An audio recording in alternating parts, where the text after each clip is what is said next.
the first impression of the new Grand Tournament cards. I think Grand Tournament is awesome. And hopefully there's a lot of cards that can change up the play style, make it introduce a few archetypes, maybe a few cards that counter patrons and stuff like that. So yeah, that's basically the whole plan. So first of all, let's just start with this, I guess. Kodar Drake is pretty nuts. I mean, for a 6 mana 6/6, 6 mana 6/6 is already really strong. And this is actually a hero power that actually breaks Inspire. Because like when you first design Inspire, you kind of like think about, oh, you can only use this one once every turn, so like it gets value after once every turn. But this card breaks that, and that's a very dangerous card. Like when you see the show match between me and Trump, he had the Maiden of the Lake and the Kodar Drake and the Sarad up, and then he's basically dealing 10 damage every turn and drawing 10 spells every turn. So like, I don't know. It feels like this card is actually super insane. And how do I say it? Like, it's also a 6 mana 6/6, right? It's like this ability is valued at like 0.5 mana, and I don't think that's really I think that's pretty nuts. So I think this card is actually definitely very top tier. And every time they release an Inspire card, this card gets you know, slightly better, if that makes sense, because like, you know, that's just how the mechanic works. All right, next one, Poison Blade. 4 mana weapon is pretty cool, but the thing is like, do you really want to play a 4 mana 1/3 when you can play a 5 mana 3/4?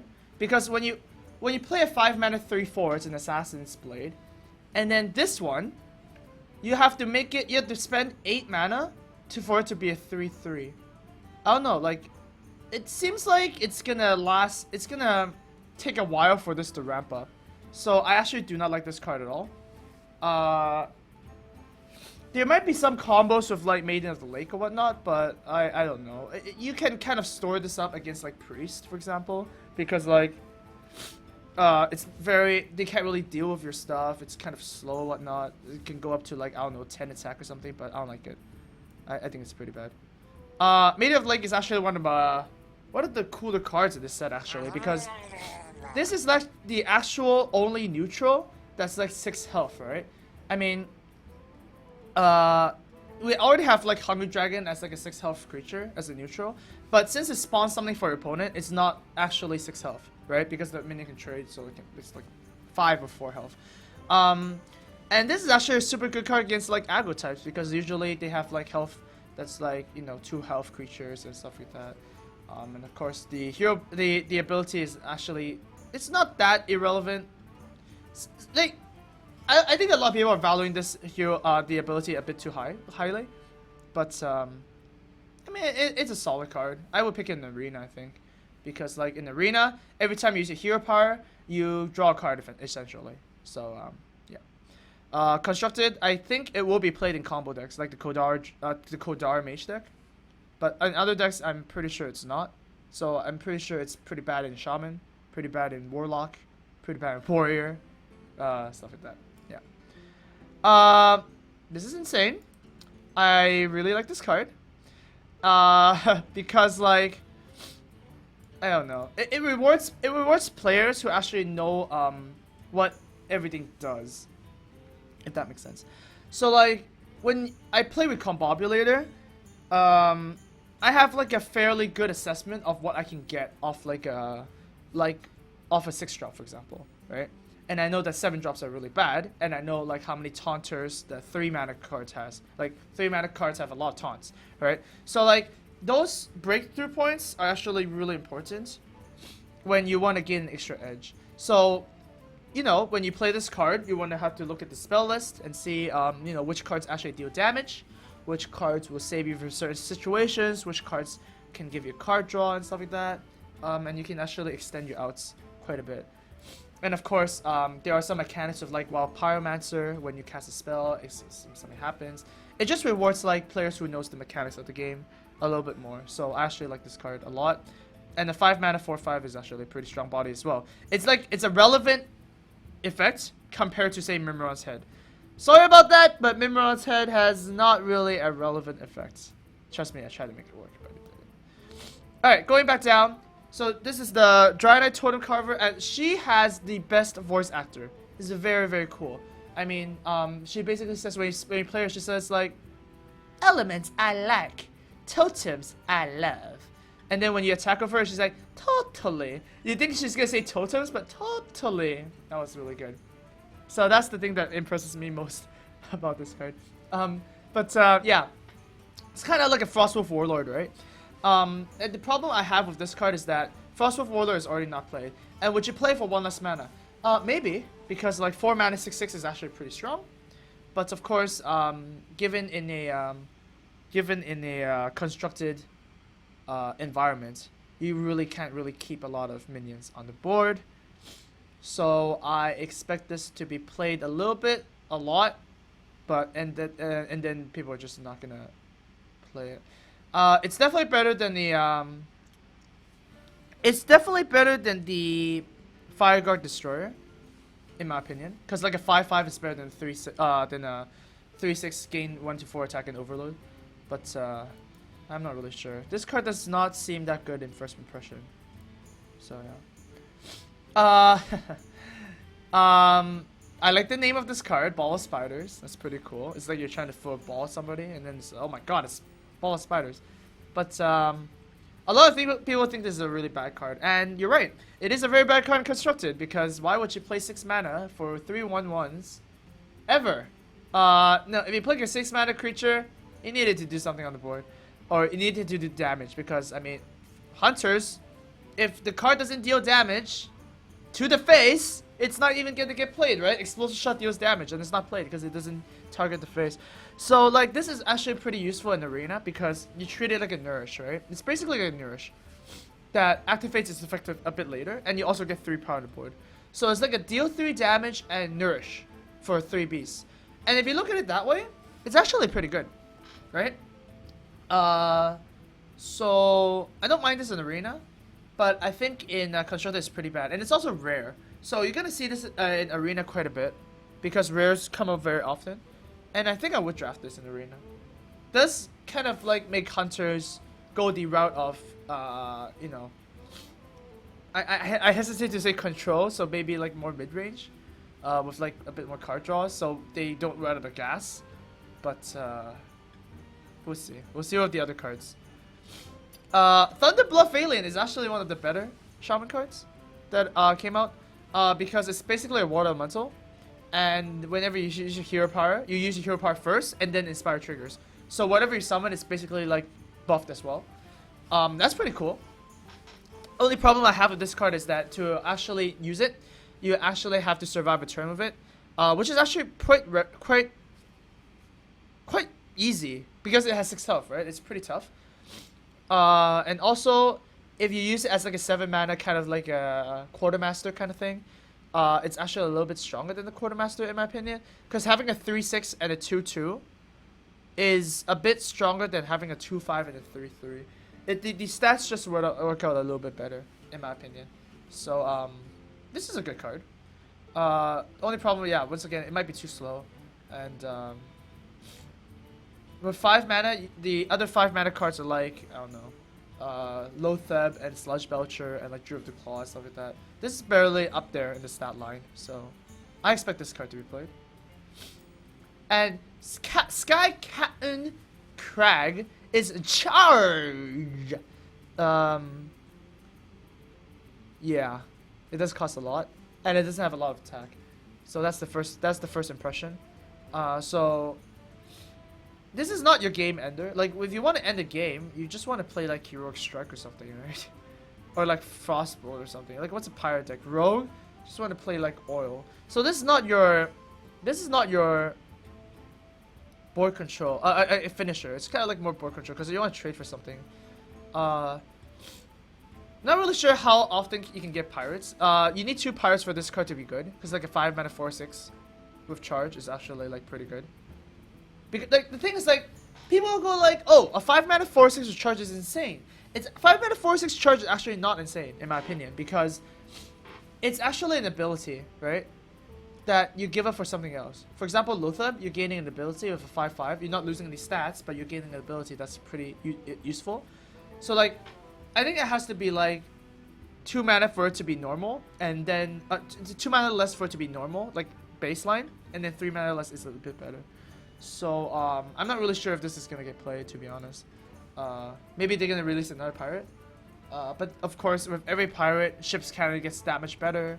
You know, the other pirate buffing stuff gets a little bit better. So sometimes it may just creep on you that, oh my god, the pirates are really good now. But I don't think this could be that important.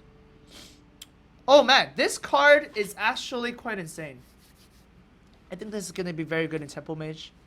Because usually the counter to Temple Mage is you remove their minions with spells, right? So for example, you can imagine something like, I don't know, Druid coming down the field against Druid, and then they swipe it, and then you run out of it, and then you miss a minion, and then they play something. Okay, maybe Druid is a bad thing, because you're comparing this to Mirror Entity, right? My point is, Mirror Entity procs off your opponent's minions casted, and Effigy procs off the opponent's spells. So I kind of treat this as like a counter spell, right? If your Drake gets killed with a Viscerate or something like that, you get another 5-drop. So it's actually really cool because counter spell gets kind of screwed by the coin, and I feel like this is a good replacement for counter spell in Temple Mage, because you don't want your opponent to use coin to remove your 3 mana secret. Could do some funky stuff because, for example, if you play this out and you have an Emperor, they have to kill your Emperor, right? So, barring no polymorph effects, because effigy on the polymorph effect means you get a Wisp, which is pretty bad. That's pretty good because there's only a few classes that have polymorph effects. So, good card. Really excited about this one. And yeah, this other mage card is also really insane.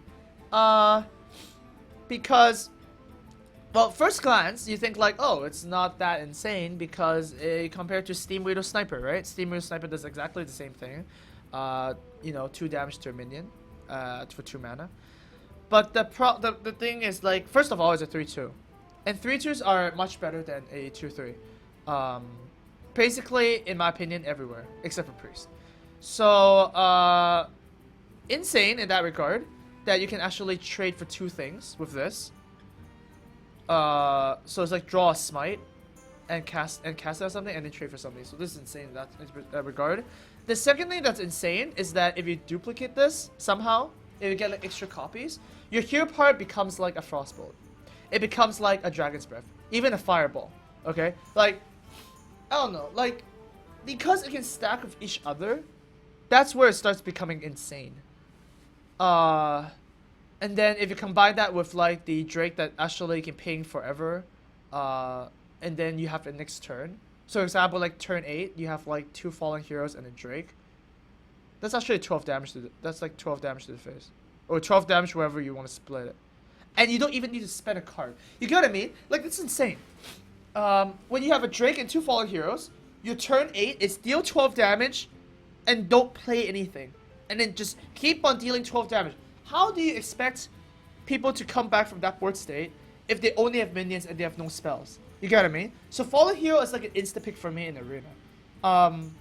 In Constructed, you might have to do something more, you might have to do something a little bit more creative to get the maximum benefit, so like duplicating it.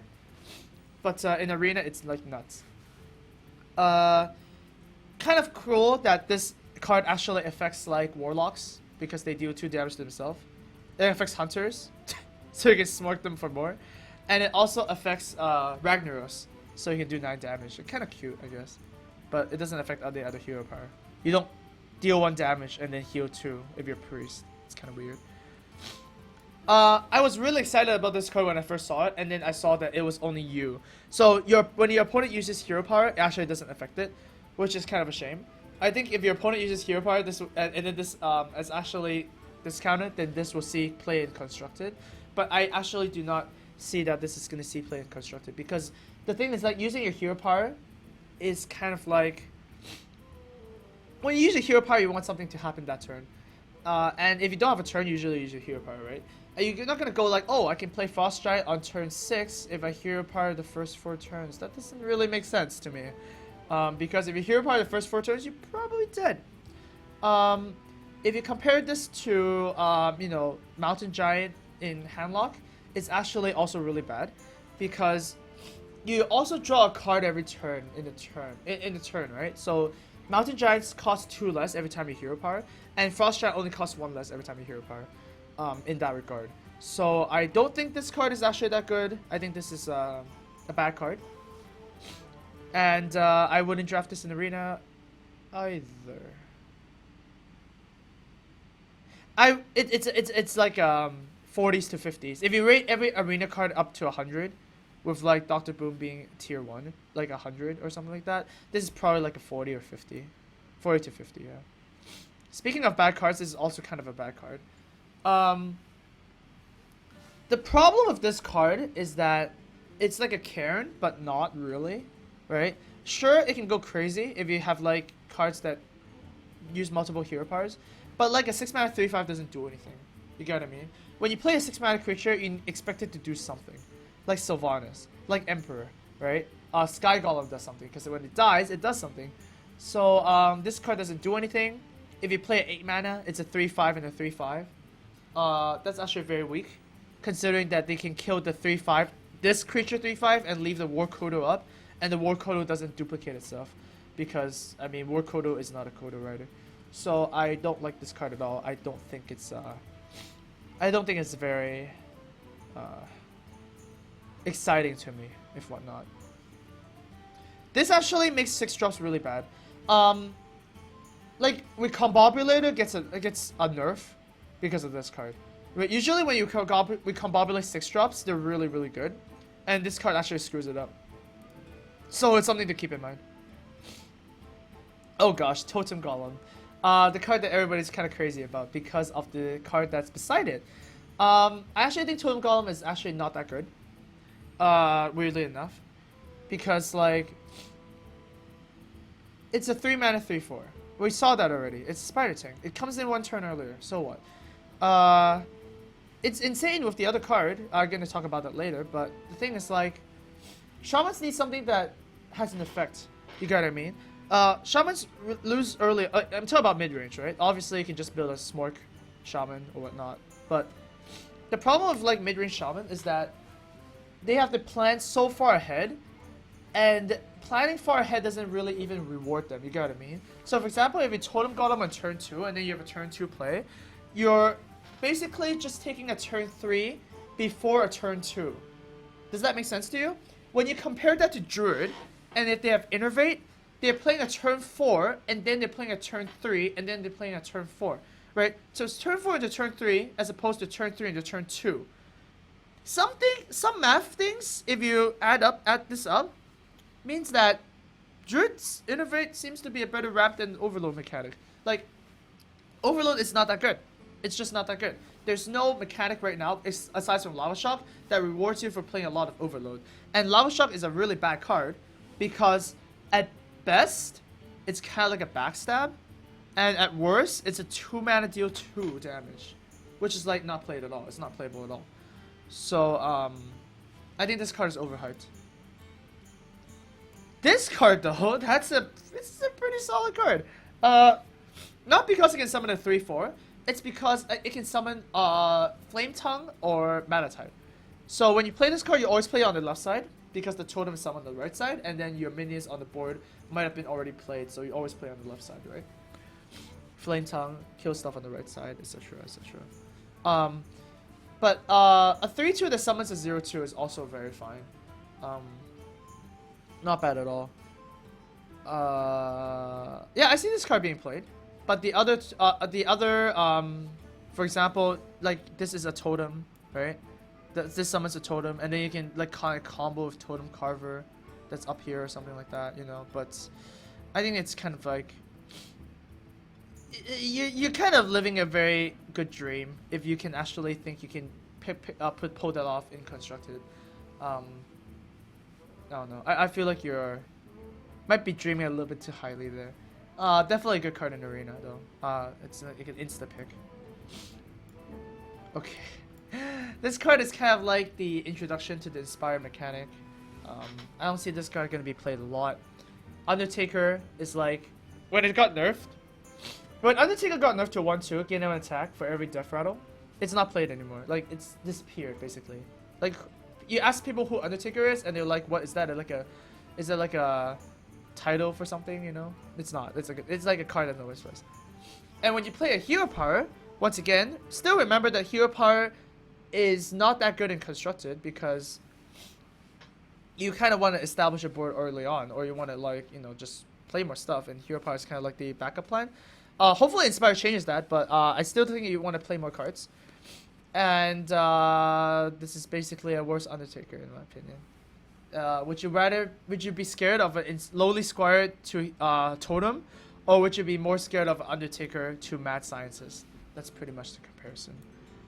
And finally, Lock and Load is well, at least the first set here is Blizzard's attempt once again to kind of make mid-range hunter or control hunter, kind of control-ish hunter, a little bit more reasonable, but yeah, not really. I feel like this card is going to be, it could be played in Miracle Hunter, I don't know, cause like the most insane combo that we see right now is like, I don't know, you play Lock and Load, and then you cast a card, and then you Moonfire your opponent 30 times. Winner, right? Sure. So it's like more smart cards. Oh, it's not. It's a hunter card. Never mind. Arcane Shot then. Yeah, okay, so you need Sorcerer's Apprentice and Arcane Shot, and then you can just like shoot them over and over and over. Okay, so there's something. You can't get Moonfire, but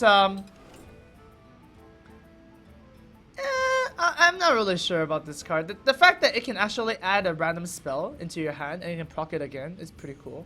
And hunters do have a lot of spells, right? You have Hunter's Mark, Tracking, Flare, all the traps that are 2 mana, Bestial Wrath, Arcane Shot. Yeah, there's a lot of options. So yeah, maybe not. I would never pick this card in Arena. I would never pick this card in Arena. Thank God it's epic, because it's pretty bad. In constructed, it might be cool. Not really sure about this one. And of course, Blizzard just released 2 more cards. So right here. So first one is Garrison Commander. It is a epic, and it is a neutral card. How about that? You can use a hero part twice on your turn. Very interesting in that it does not lose any stats for this power. But the problem once again arises at that if you play this on 2 mana, what are you gonna do with 3 mana? Are you really gonna like double hero power at turn 3? No. Synergizes with the Maiden of Lake, of course, right? But otherwise, you have to be really playing a hero power centric deck to make this a good card, in my opinion. Like, you do not want to use your hero power twice. Sure, you can do some like funny stuff like, oh, I can get 2 Infernos or use Jiraxis. I can also double tap. Get it? Double tap. Yeah. But kind of interesting. Maybe it will see play in decks that are a bit more resilient to board removal, like any buff cards. But then at the same time, you have to ask yourself, why do you really need to use your hero power twice, right? It also seems like that rogue kind of gets, not that much value from hero powers that you can use every turn. But hey, who knows? You can maybe equip the dagger, play this, and then buff it up. Kinda. It's a cool card, but who knows? I'm not too optimistic about that one. Silverhand Regent is a neutral card. That is very interesting. Like, that is really interesting because it's a neutral card that summons a Silverhand Recruit. So, for example, if I play this on my Priest, now Thought Stealing a Quartermaster is not dead. That's really weird. Right? I find that really weird. But the 3 mana 3/3 is kind of like normal, right? So you're kind of weighing this against other 3/3s. So like remove Divine Shields of just gain control of a minion with MC Tech, stuff like that. So you basically turn your hero power into a summon a 1/1. After you play this, if it's 6 on the board, you turn your hero power into summon 2 1/1s. If you're a paladin, so this might be good actually, to be honest, because it's I don't know. I'm comparing this card to 2 cards, right? First of all, obviously the more neutral centric card would be the 2/3 that summons the 1/1 immediately. Um, in that case, then this card is a little bit better because it has a little bit more reach, it has a little bit more potential.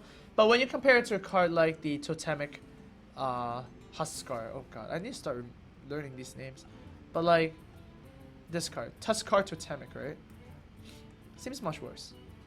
Seems much worse. So who knows? Silverhand Recruit is obviously there to kind of do some quartermaster shenanigans. But these two are kind of normal cards. You kind of get the more of the sense of what Inspire can do, like the design space of it with these 2 cards. But I'm more interested to see like what the actual bulky cards are. Bulky cards I consider like the 4 to 5 mana slots. I was not really that happy with like this 6 drop is definitely not gonna take place of like a Sky Golem. Like if you already play Sky Golem, you're not gonna go like, oh my god, the Coda Rat is so much better, or oh I can actually try. No, it's like it's not gonna happen, right? Yeah. So that's my evaluation. Class cards are really good, especially the mage ones. Shaman overall does seem like it's really good, but I beg to differ. I think Shaman is still gonna be on the back foot after this expansion comes out. The Hunter cards, kind of cool. Hunters don't really need good cards right now. Hunters can just play their regular deck and just like sneak in a couple of like, I don't know, double hero power, Oh man, I can double smork. Yeah, just spam that button. And that's basically it. And Rogue, I guess we can't really tell yet, but I don't like this card at all. Although all the cards seem really fun, Mage really seems the most exciting. Oh, one more thing is that